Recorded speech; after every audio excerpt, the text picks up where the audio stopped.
Hello everyone, how are you all? I'll wait till this gets connected to you all.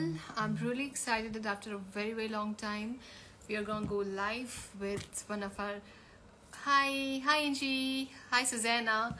Thank you so much for joining us here today. I'm really excited that we are going live after a very long time, and I'm going live today with a person who has been so supportive previously, and she's always been there, and she is a warrior herself. She's a headache nutritionist, and her name is Susannah, and she is a registered dietitian who specializes in headache and migraine nutrition for women. She has a bachelor's degree in neuroscience and a master's in nutrition and dietitian from Peckel. So without wasting much more time, I'm gonna add Susannah here, and yes, we both are wearing red. Yippee! So Susannah, I'm gonna add you here.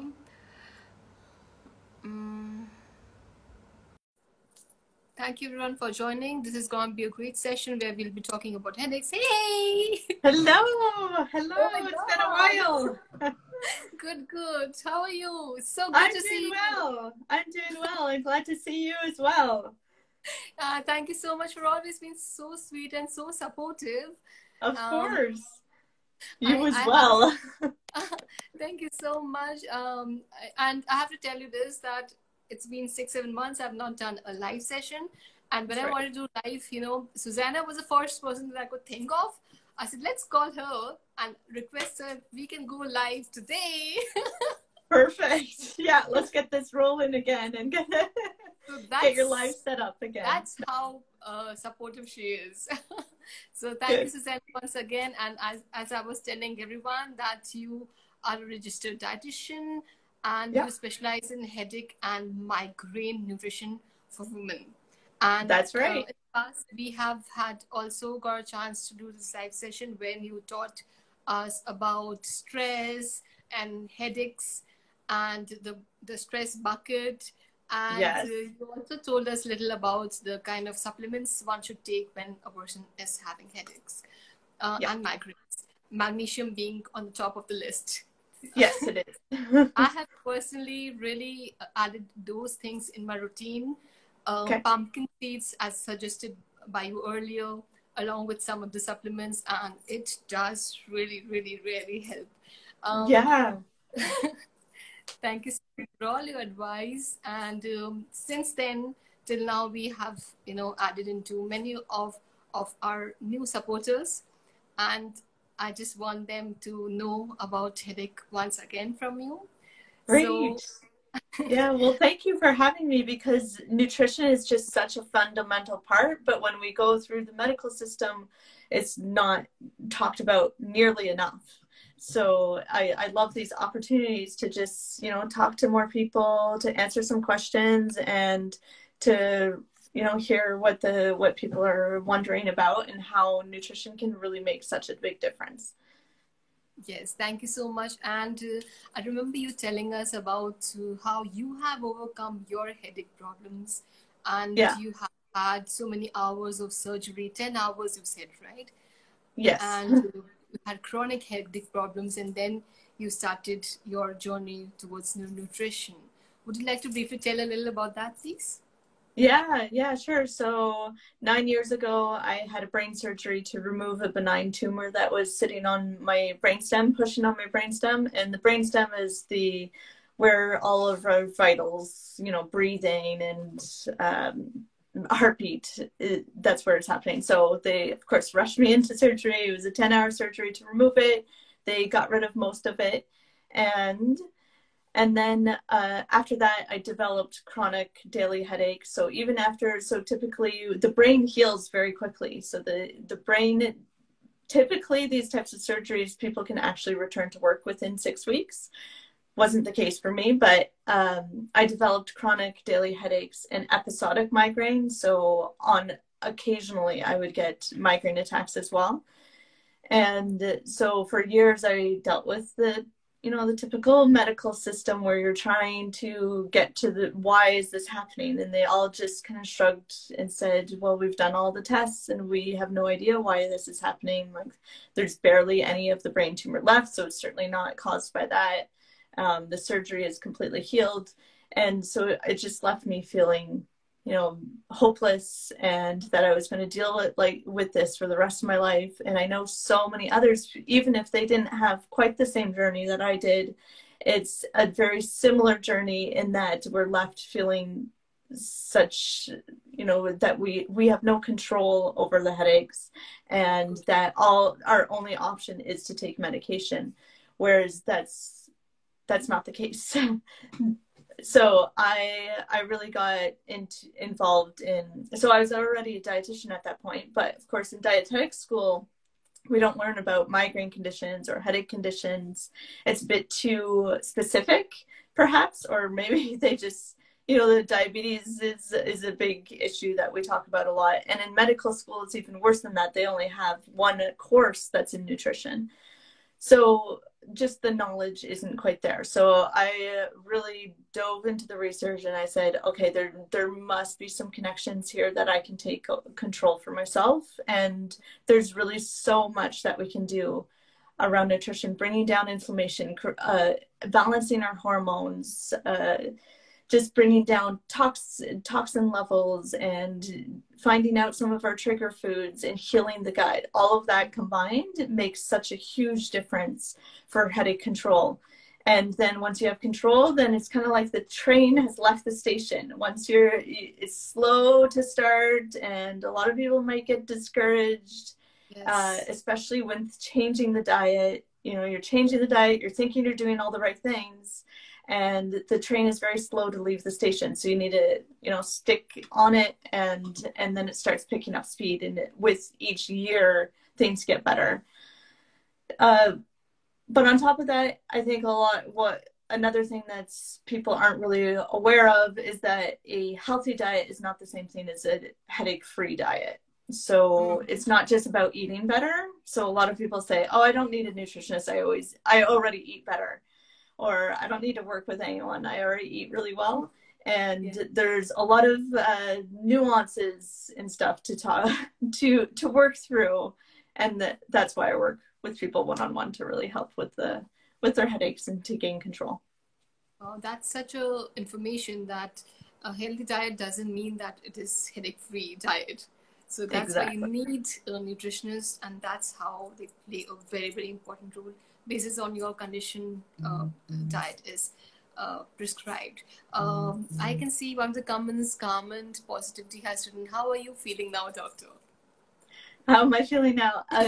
Much better. I have 2 young kids. I can keep up with them. I can, you know, feel lots of joy and not have to lie in dark rooms and, you know, feel that guilt that I wasn't hanging out with them when I first had the kids. I dealt with that a lot.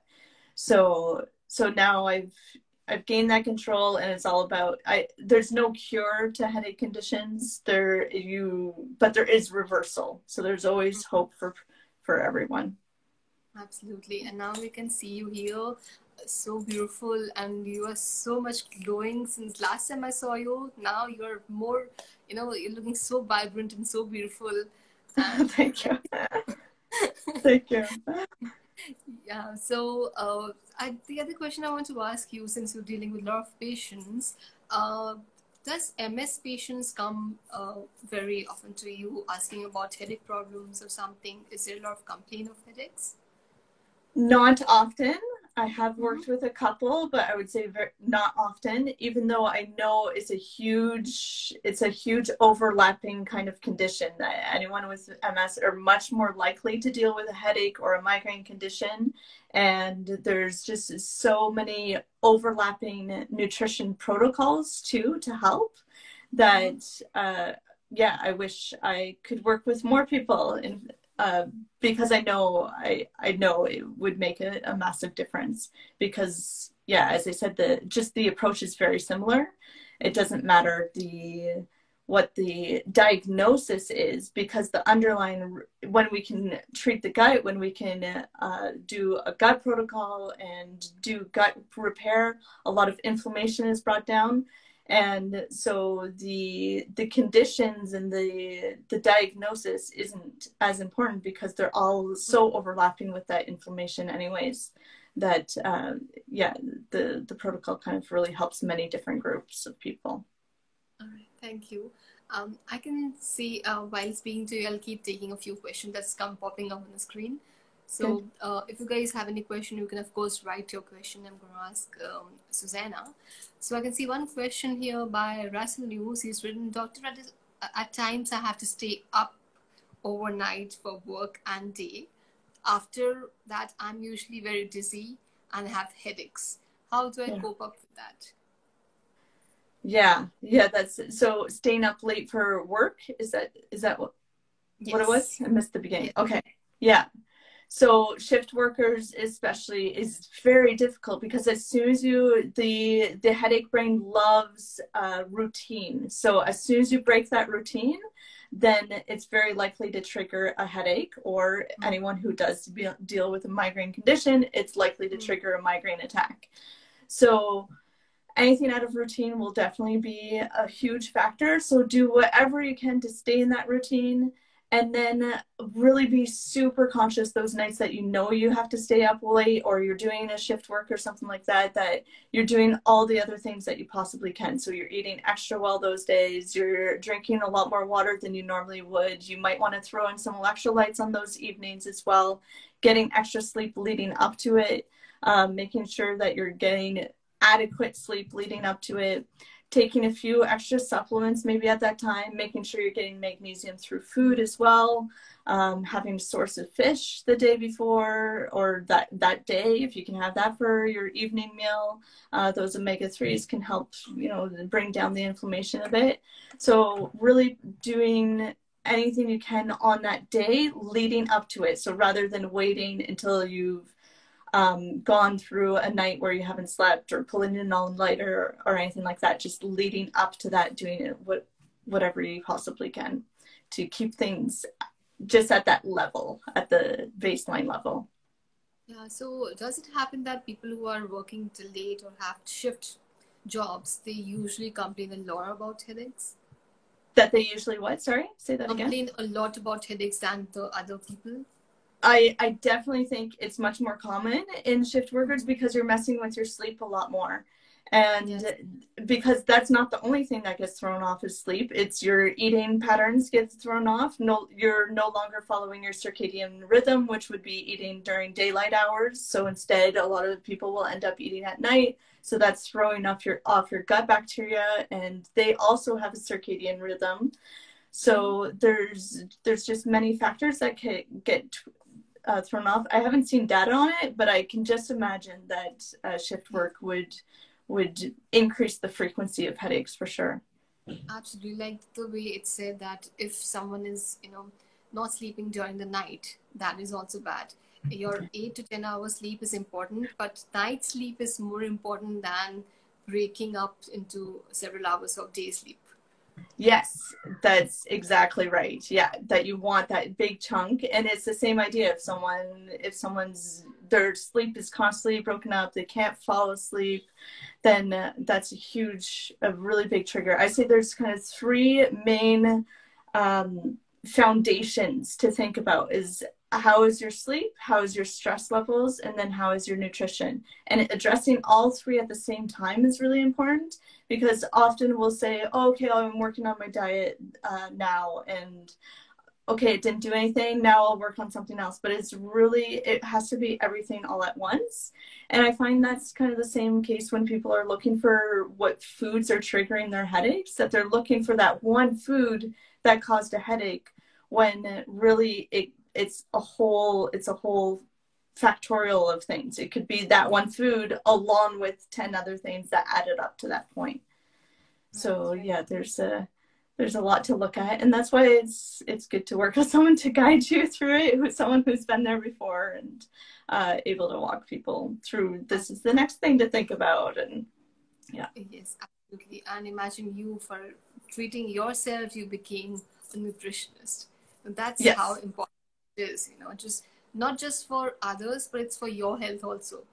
Yes, So exactly. And all the, it's kind of like you too in this line of work, you're interested because you've dealt with it, you're dealing with it on an ongoing basis. So anything new that you learn, you want to share with your audience, and you want to apply it, and you want your clients to get the best results possible. And so you're very invested because you've been there, you understand what they've gone through, and all the things that they can do, and where to get them to a point that they can enjoy, that we can enjoy our lives to the best that you we want can. that to, Yeah. yeah, Yeah.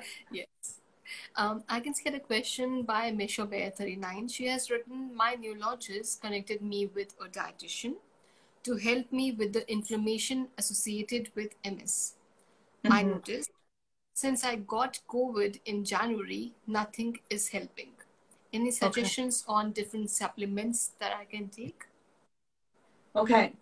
So, yeah, the long COVID, there's a lot going on with long COVID, unfortunately. And a lot of it stems in our gut, is that our bacteria have been completely altered. And so you definitely want to start there. So things like probiotics, and really thinking about fiber and increasing your fiber. You don't want to jump into a whole bunch of fiber, but really increasing it. And it's even worth tracking for 2 or 3 days to see where your fiber intake is at, and how you're doing there.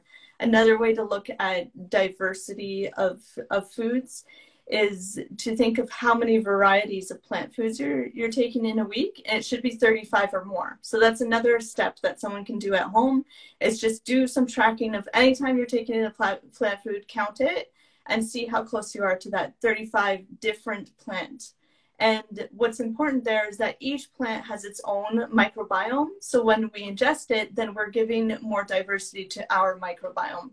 Because what happens with COVID is that it's killing a lot of that off, and we have to build it up again. And in terms of supplements like this, we often think, okay, what supplements can I take? But really, food is absolutely the best approach because of that diversity. We won't get that gut diversity, we won't get the bacteria diversity through a supplement. Mm-hmm. Now, that said, supplements can help boost things up. So if you're already getting some magnesium through your diet, you're probably not getting enough through your diet, and that's where a supplement is really beneficial. Now, magnesium has a multitude of different types of supplements, so you can find that on my page, some of the different types to kind of pay attention to, but there's 2 in particular that cross the blood-brain barrier that I would suggest looking at. So that's magnesium threonate and magnesium taurate that crosses the blood-brain barrier.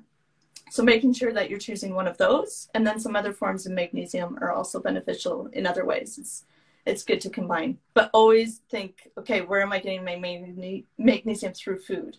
So beans, nuts, cooked or frozen spinach, those are really good sources of magnesium. And along with hemp seeds and pumpkin seeds, those are the 2 top sources of magnesium. So getting those in your diet on a daily basis, you need at least a source of magnesium every single day and then the supplements can help boost up. So that's one supplement to pay attention to, or one nutrient. Let's just say 5 nutrients to pay attention to. So magnesium would be one. Omega-3 would be another. So omega-3 is talked about a lot in the MS community, is to help with inflammation and brain inflammation.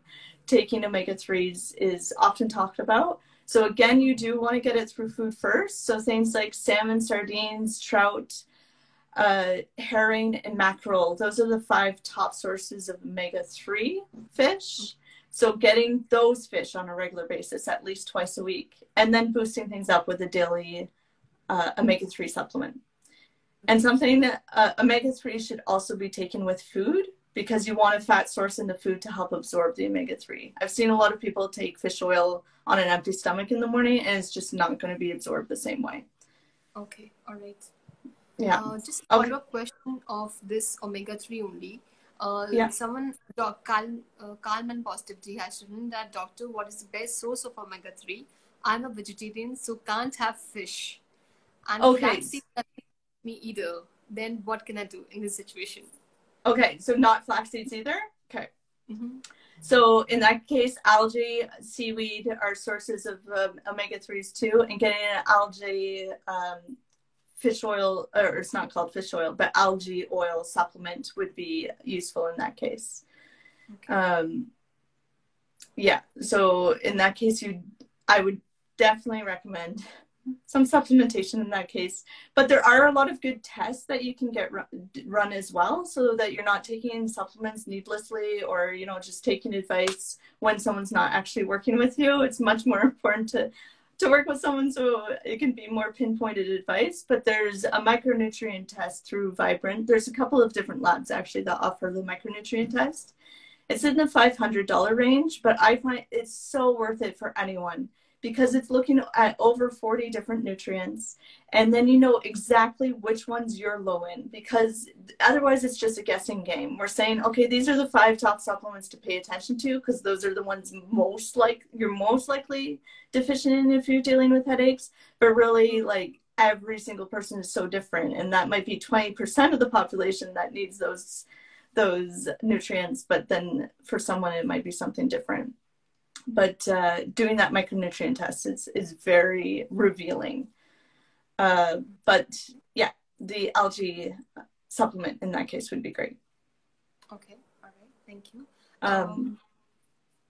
Yeah, there's 5 other nutrients to pay attention to that I'll just point out. But vitamin D, extremely important, especially anyone who, so often in the summertime we say, oh, we get enough through the sun. But if you're going outside with long sleeves, or you're putting on a lot of sunscreen, then you're likely not getting enough vitamin D in the summer either. So that's something to think about. It's hard to take too much vitamin D. So for some people, talk to your dietitian, your personal dietitian, and find out if it's something you should be taking year-long or not. So that's the third nutrient to pay attention to. Then vitamin B2 is another nutrient to pay attention to. It's found in beans and grains. So that can be another one to boost up through a supplement, or to find out if you're deficient first. And then, so magnesium, vitamin D, what is I can't think of the one that I'm missing now. Vitamin D, it'll come back to me.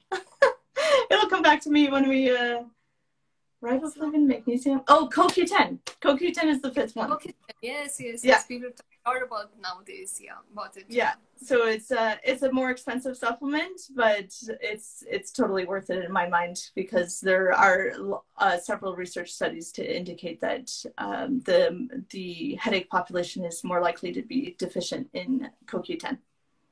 Okay. All right. So, but what is the benefits of CoQ10 and vitamin B2? Why them specifically? Okay, so CoQ10 is very energizing. So anyone who's dealing with a lot of fatigue, that might be one to pay more attention to. But it's having some sort of effect in the brain. I'm not sure they know exactly. CoQ10, it hasn't been discovered, that it wasn't discovered all that long ago. But it's also something that can't be increased through food very well. So even if you were taking a lot of animal sources, then it's really hard to boost up your CoQ10. And also, this is my theory, is that we used to eat, even 100 years ago, but certainly 1,000 years ago, we used to eat a lot more organ meats and liver and all of these things. Those are the foods that are high in CoQ10. So now that we no longer really eat those foods, as a nation, we're just more deficient in CoQ10. All right. And then B2 is also around energy as well. And all of these nutrients really play into one another. So often if you're low in another one, it might cause a bottleneck where magnesium, say, isn't being utilized as well. Or, you know, they all kind of play roles together, magnesium and vitamin D especially. B2 is part of the Krebs cycle. So if there's a bottleneck with B2, you're just not getting enough energy, and plays a role in inflammation as well. So really all of these nutrients, really we can say that for every nutrient. Every nutrient plays such a big role, and that's why I'm a big advocate of that micronutrient test, so that we know exactly which ones to pinpoint and say, oh, okay, like here's some food sources to boost these up. And you know whether a supplement is needed or not. Yeah, absolutely. So when we talk about MS, vitamin D really, really plays a very, very big role. Yeah, I bet. And I have also seen some of the studies when they talk about supplements like biotin and Okay. vitamin B12. MS Okay. patients take that also. I'm just following up on a question written by 316 that what are good supplements to take for MS, which of course Susanna has already told 5 supplements. And these are the other 2 supplements that I could think of. Right. Probably I take all these actually. So, yeah. And the other following statement he has written is I seem to lose so much weight and lose my appetite. I really Mm, want to be able to gain rather than losing. yeah. I'm not so good with nutrition. What can I say? Oh boy. Okay. Well, that's a very loaded question just because that is a great example of when to work with someone because you can only build up slowly and really like and discuss with someone what are some foods to help build up my appetite. Do what you can. Try to break up your meals into smaller meals. Things like shakes can be easier to get more calories in that you can make those shakes like put some seeds in there. Those are very nutrient dense foods. You can put coconut milk instead of coconut water. You can put some MCT oil and just getting some calories in some different forms, adding some more olive oil onto foods than you would normally. Those are some ways to nut butters are more calorie dense. So in your case, just really thinking of what are some foods that are more calorie dense that I can focus on. Right. And yeah, but it's a step by step process and really doing what you can and eating it. Unfortunately, if your appetite isn't there, you kind of have to force yourself in a way like, okay, I need to eat, it's time to eat, and really paying attention to the clock in that sense Yes. to remind yourself, oh yeah, it's time to eat my lunch, because otherwise it's easy to go the whole day, I imagine, in that case, if you don't have much of an appetite. So yeah, doing what you can. It's a hard situation. I think I can add on to this is with the lifestyle. Maybe if you start sleeping on time or maybe start working out, Mm, after working out, you do get hungry. So yeah. those things are also really important.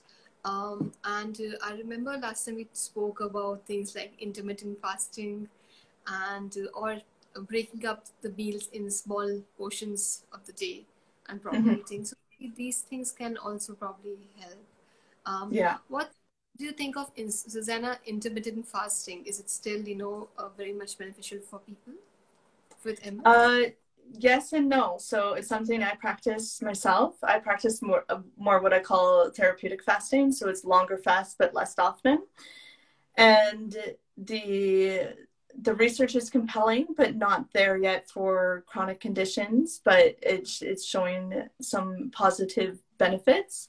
I would say that intermittent fasting is usually referring to 14 to 16 hours of fasting, and in that case, it's not usually enough to trigger ketosis. Ketosis is very beneficial for the brain, and it's not enough to trigger um, autophagy. So autophagy happens when it's repair of cells, repair of the brain, and that only happens usually. I mean, they don't have a definitive time that it happens, but it's 17 to 18 hours into a fast. So, um, I here's what I'd say. I wouldn't recommend it unless you've worked on your diet first and you've worked on your gut health first. So, I do practice some therapeutic fasting with my clients if they're at that point, and if they've really tried everything and we've done the gut health approach and they still need that next level, then we'll add in some fasting, and it's been extremely beneficial in those cases. Right. So yes, so for everyone listening to this, I understand many of you must have tried or must be on intermittent fasting or other kinds of fasting and diets. You should always refer to your doctor, your nutritionist, and ask what can suit you or what cannot, basis on your condition. That is Yeah. really important. That is subjective to your condition only, not that the other person is doing it, so it will suit you too. So Yes. And there's certain, I think there's a lot of people just don't realize, like, well, what are the different levels? There's so many, you know, it's fasting. This type of fasting isn't the same as that for brain health anyways. And oh, what did I want to add? Oh, I've seen 2 studies, or maybe it's 3 even, on MS and fasting. So we've got some promising, like, you know, some promising research coming out that I think in another 10 years we'll know a lot more and be able to actually recommend it. I'd say right now it's more on a one-to-one basis. I wouldn't generalize and say I recommend it. Yeah, absolutely, absolutely. So I can see a few questions about COQ. So one person has written that, does it have any side effects? And the other person has written that, what dosage should we have of COQ? Okay, so the dosage I can't talk about, only because that would have to be, that's more of a diagnosing, and that depends on the individual. But for CoQ10, a lot of people, I can say generally, a lot of people will take up to I believe it's 100 milligrams 3 times a day. Seems to be safe, but of course that should be specific to the individual, what it's set at. And sorry, what was the other part of the question for CoQ10? Yeah, so are there any side effects? Oh, side effects, yes. So I think any of these supplements can have a side effect at the individual level. So it's really, you start with 1 a day, see how you feel for a couple of days, then you add another, because every supplement company is very different, what they're adding into their supplements. You always want to look at this, like, to know the supplement company. Is it third-party tested? What kind of other ingredients are in there, because you could be sensitive to one of those other ingredients. But overall, it's very well tolerated, because it's basically an antioxidant in our body. It acts as an antioxidant, so it's very well tolerated for the most part. All right, okay. Yeah. I have a question by one of the MS followers. So she is recently having nerve pain, and she has written that, I have been having this nerve pain on the left side of my face, okay, on the lower side of my teeth. So I saw my dentist today, and she told me it was nerve pain, and that I have no dental pain or any such thing that could cause any kind of pain in my teeth. So it's nerve pain. So I wanted to know if that could be a symptom of MS, because it keeps increasing every day and it's a stabbing pain in my teeth. Okay. I'm not sure. Do you know if that would be a common A nerve symptom pain is related MS? to MS, of course, and down here, and a pain in the face is also related. But I would always suggest that if you're having any kind of new problems, new symptoms or anything, in fact, a general new symptom also, which might not be related to MS, you should always inform your immunologist. You never know how it is related to MS, or is it something else is triggering this pain, or because of this, your MS symptoms might get triggered. So I always suggest that you should keep your neurologist informed about everything going on in your body.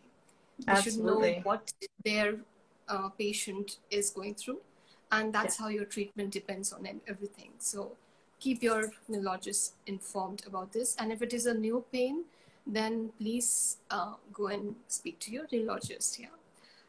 Thank you so much. I can see there's one more question by Saras, and he has written that, can you please share some of the new developments in the study of headaches which has come up? Oh boy, new developments. Of headache nutrition. Headache nutrition. Well, they do a lot of studies on medications, and then I would say the newest studies around headache nutrition is all around the gut health. The gut health has really boomed in the last 10 years, but especially in the last 2 years. So certainly all of the new research that I'm reading through is usually related to that gut-brain connection.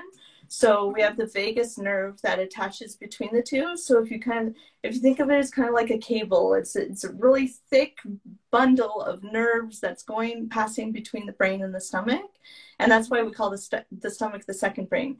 But they're learning how powerful that connection really is. And it has to do with our stress levels. It has to do even with sleep, but that gut-brain connection of how if we heal the gut, our brain results as well, because often symptoms are manifesting as headaches, but it's actually stemming from the gut. So that's often a root cause that we can address.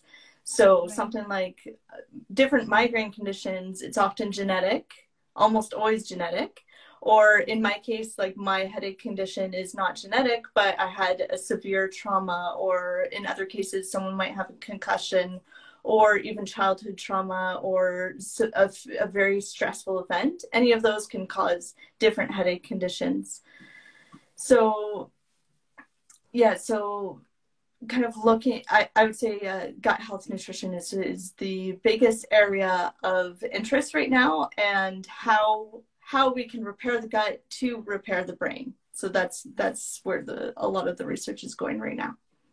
Yeah, absolutely. So I've had an opportunity to speak to Dr. Terry Walls, Dr. Tom O'Brien, Dr. Pedre, Brooke Wallner, and everybody. Everybody talks about gut nutrition and what is the connection of gut nutrition with autoimmune disorder, with MS, the symptoms, how they flare up. So your gut is really, really important, not with the population of people with MS, but generally. It is really important. If you want your liver to be happy, your brain to be fine, everything depends on. So it's not going to, exactly, it's not going to make MS go away, but we can control a lot of other symptoms that's going on, and by addressing what we're eating, because food is fuel, and food is fuel for our bacteria, and our bacteria are just are dying out. That's the reality of our world, is that we don't have enough diversity anymore, and so we're overcome with bacteria that is not as beneficial for our health, and they're overcrowding those that are beneficial for our health. So to change that balance, it is very powerful. That's why I do a gut test, so we know exactly where people stand with their gut bacteria, and if there's inflammation in the gut. It's kind of looking at the small intestine and the large intestine and what's going on in each of those, and it really helps guide, because we can't see it, so we don't think about it as much, and we don't know how to address it unless we can see what's going on. So that's where these gut tests are very beneficial. Things like constipation, or just controlling your bladder, because you maybe are busy with something and not going to the loo on time, and using the washroom. All those things really contributes to your gut health. So this is extremely important, and for the people who are not just on medication but are actually following the naturopathic approach, they specifically are really taking care of the gut health. So gut health is really important. Yes. It doesn't always sound, it doesn't always sound like enough. A lot of people are like, oh yeah, I do that, or but actually when you really look into things deeper, I think we all have areas that we can improve, but certainly when we get some like hard evidence, it's very clear. And then following a gut protocol that's specific to you, because there's no umbrella approach for anyone. It has to be really specific to the individual, and then people's symptoms improve, and then it just gets better and better. It's that train leaving the station. Absolutely. So one important question which just came to my mind, just speaking to you. We say that in MS we should avoid a few things. In migraine, you should avoid a few things, like should avoid fried foods, you should avoid sugar and all these things. Now, what about food cravings? So for example, if someone is fatigued, then the first thing people talk about, oh, let's take a Gatorade, or let's eat some chocolate. Maybe it gives you some energy, but that is also harming your body or your symptoms or your illness. So, how to control the cravings? Firstly, why do the cravings happen, and how can one control it? Yes, well, that's really important to dive deeper into for anyone is why are you having those cravings in the first place? And there can be multiple reasons. It could be that gut health balance is off. Those bad bacteria crave sugar foods. They crave foods because those are that's what they like built up on. So that can be one underlying reason. It could be that someone's not eating enough, especially my female population. If they're not, I just see chronic under eating, and that just increasing their food intake makes a lot of symptoms improve just by doing that, because it's balancing out the hormones if you're eating enough.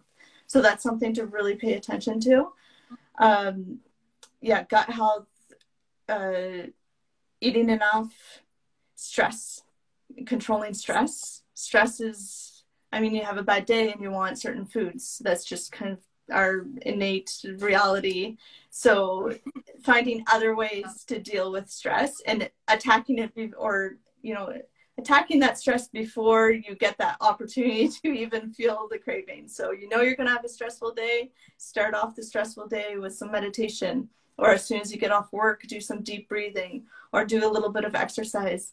That way that by the time you get home, maybe those cravings have gone away a bit. And then there's that, I forget what the approach is called, like stop or something like that, where you just wait 5 minutes, you get busy doing something else, and if you still have that craving, then you eat the food. But even waiting 5 minutes can sometimes just, it's like a wave. Once that wave has passed, then you no longer crave that same food. It works sometimes and it doesn't work other times, basically. Yeah, so like for example, I've seen a lot of people who just say, "Oh, I'm stressed. Let's just eat whatever, and let's just eat junk today, or let it be a cheat day today. Let's have cheat meal because I'm all stressed out to make Right. myself happy. Let's eat junk." That's how people usually behave. Yes, So and that's actually the most important time to eat a balanced meal. And you can still have dessert. I have dessert every single day, but you want that balanced meal so that you're digesting that balance and having your dessert soon after the meal rather than waiting 2 or 3 hours later, because then you're going to get a blood sugar spike and a low. And it's really important to keep those blood sugars balanced, especially if you're having a stressful day, because it's already throwing off your blood sugars. So yeah, so really trying to think, okay, well, I'll have whatever it is that I'm craving, ice cream or something, but first I'm going to have a meal and then I'm going to have the ice cream right after. So trying to think about things that way as well. Yeah, I'm not a fan of cheat days, because in the reality of our world, there's going to be, you know, then you're saying that almost every day. It's like, oh, well, I had this today and I'll start tomorrow. And really it needs to be an approach at all times that you're having balanced meals and not worrying about having desserts here and there. right, absolutely. Some it is said that don't be a fan of a cheat day, but have a balanced diet. Yeah, yeah, for sure. Um, I have another question popping on my screen by Palak. She Okay. writes that what foods should we avoid? And the other question is, does taking DMTs help you to reduce the anxiety and the stress caused due to MS? Okay, so I'll leave that second question to you. But the first question, which foods to avoid? So it's very unique for every person, which foods are foods that trigger a headache for you. So it's really good to do some food journaling and mark things off saying, okay, I think chocolate is a trigger for me. I think that, you know, white foods are a trigger for me, and really get a sense of your own body. And it's really playing that detective and trying to figure it out. That's another way with working with someone can help you kind of narrow that down. But doing that for yourself, doing that journaling can really reveal a lot. Because any food trigger that's even on the top 5 of the list, it's still only 20% of those who deal with headaches that deal with that food trigger. So to me, it's like, it's even pointless to mention what those top foods are. But you can think of, you know, gluten can be a top for some people. MSG is another. We say the 4 C's, so citrus, chocolate, cheese, and, well, I can't remember what the fourth one is. Citrus, yeah. It. Then we say the Chinese food, Chinese food because of the MSG, but and the and the what? caffeine. Caffeine. Caffeine. Caffeine I actually see more often. That one I These, see. I think, is very much related to migraine. If you have migraine, then cut off these four C's. It can help, and certainly that's a starting point for anyone. Any of those foods that we just mentioned, it's best to actually remove them all at once, and then if you feel better, you might take them out for a week, and then you start reintroducing things one at a time so you can identify which is the worst culprit for you. What I see often happening is that people will take it all out and they don't do that reintroduction point. And then what ends up happening is you have even less diverse diet than before, and symptoms continuously get worse rather than better. So the reintroduction phase is essential. Right. Yes, I agree. So what happens that you should know your own body, and you should know that if you're having this kind of problem, what did you have a day before or 2 days back that might be triggering this problem. For example, I've seen that some people complain of fatigue after having beans. So maybe you want to eliminate that from a diet, or maybe you have to have it in a way that it doesn't give you fatigue. Maybe just boil it a little more, or Gradual. you want to use it instead of having it like every week. Maybe just have it alternate weeks because it has its own benefits also. But when it comes to MS, it's like Susannah said, it's usually doctors say that you should avoid gluten, you should avoid dairy, and of course the top two other things are sugar and fried food. Yeah. While speaking to you, one more C just came into my mind, that is carbonated drinks, the aerated drinks. Okay. Probably that will be one of the C's later. Yeah, that could, for some people, I mean, anything is possible. I've had a client who reacted to apples.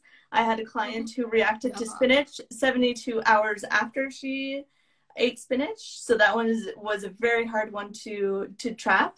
But in the end, we're often chasing all of these food sensitivities when the reason we have food sensitivities is that we need some gut repair. So when you go to the root cause of those food sensitivities, it comes back to the gut again. So I used to do food sensitivity testing, an amazing test called the MRT.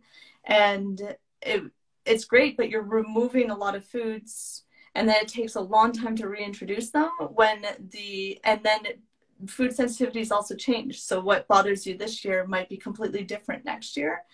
So it's this constant chase to try and figure out what foods. And I feel like it's not a good way of living. You're constantly wondering, you've got fears around food. You're wondering what was the trigger? What did I do wrong? And that onus is on us. And that guilt is what did I eat? Why do I feel like this?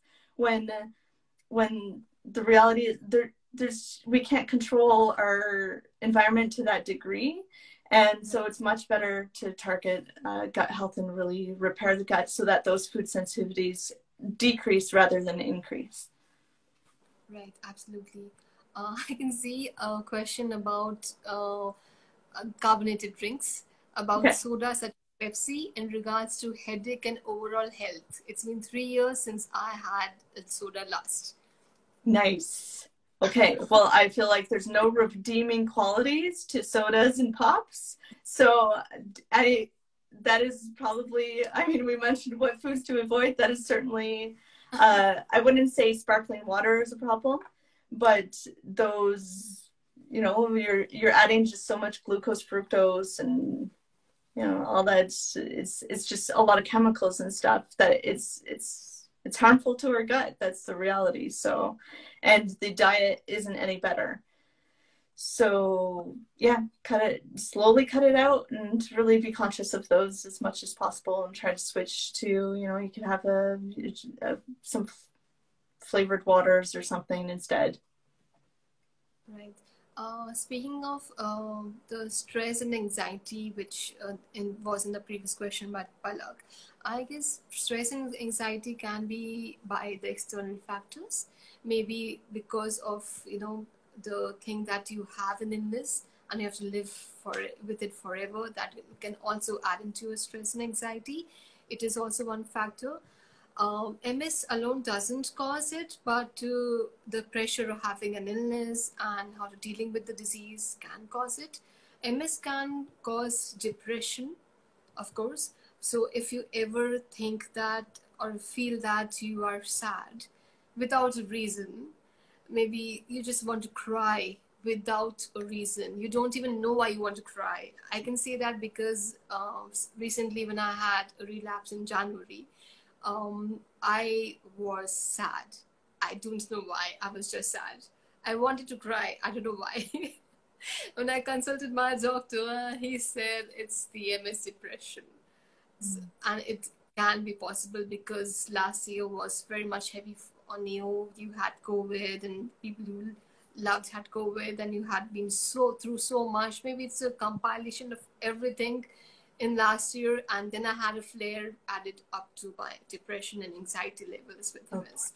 So if you think that if you're having a lot of depression and anxiety issues, please consult a doctor. Know why it's happening. There might be time you feel sad and depressed and you don't want to talk about it to your loved ones or to the doctor. Maybe you feel embarrassed or whatever, but don't. Speak out what is happening in your body, in your mind. It is very important to talk out to everyone who can help you or just listen to you, because sometimes just talking about it also makes you a little lighter. Just talk about it to the people you can trust. Yeah. So, Susannah, I'm seeing that we have been talking for almost an hour now. Yeah, there we go. Time flies. Time flies. I couldn't even realize it's an hour. Oh my God. Yeah, me neither. I thought, yeah, great. Thank you so much for your time. I will not hold you for longer than this. I know you have a day ahead and it's a weekend. Yeah. But, I'm glad so many people have been able to join and participate. That's great to see on the weekend. Thank you so much. It was really, really great that so many people joined us today. And we did this live after, I did this live after almost 7 months. And with Susannah, I've been doing after a year. And it's so fabulous. And I can see who's writing here, you should do a podcast together. Yes, we have done it.